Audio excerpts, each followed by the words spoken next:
Hello, good morning.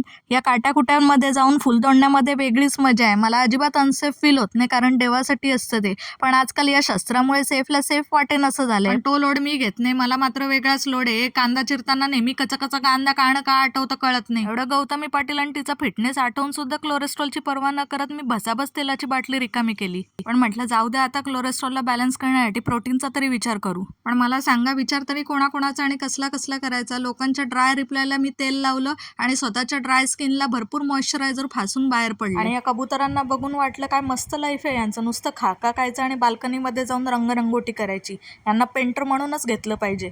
पण पेंटरलाही speed लागतो. स्पीडच्या बाबतीत मुंबई लोकलला कोणीच बीट करू शकत नाही. हा स्पीड घेऊन मी गेले दादरला. आता तिथले अपडेट दुसऱ्या पेजवर पहा. तिथून रिटर्न ठाण्याला आले. या ग्रोसरी शॉपमध्ये शुल्लक कारणासाठी आले होते, पण इथली शांतता मला काही बघवली गेली नाही. इथला स्टाफ खूपच शांत बसला होता. म्हटलं आता काहीतरी केलं पाहिजे. हे मापटं पूर्ण तांदळामध्ये लपवून टाकलं. आता हे शोधण्यामध्ये यांचा 1 तास तरी जाईल. आणि मिशन सक्सेसफुल झालं म्हणून ब्लॅक कॉफी प्यायला गेले, तर याने माझ्या हातात रेग्युलर कॉफी देऊन माझा आनंद एकदम दुप्पट करून टाकला राव. आणि हाच आनंद कंटिन्यू करत मी माझ्या फेवरेट ठिकाणी गेले. आता हे कोल्डप्ले वगैरे काय असतं मला फार माहिती नाही, पण माझा थकवा मात्र भजनाच्या ठेक्यामुळेच दूर होतो. हीच आहे हिंदू संस्कृतीची खरी ताकद. तुम्ही असं कधी एक्सपिरियन्स केलं असेल तर मला नक्की सांगा. जय जय रामकृष्ण हरी.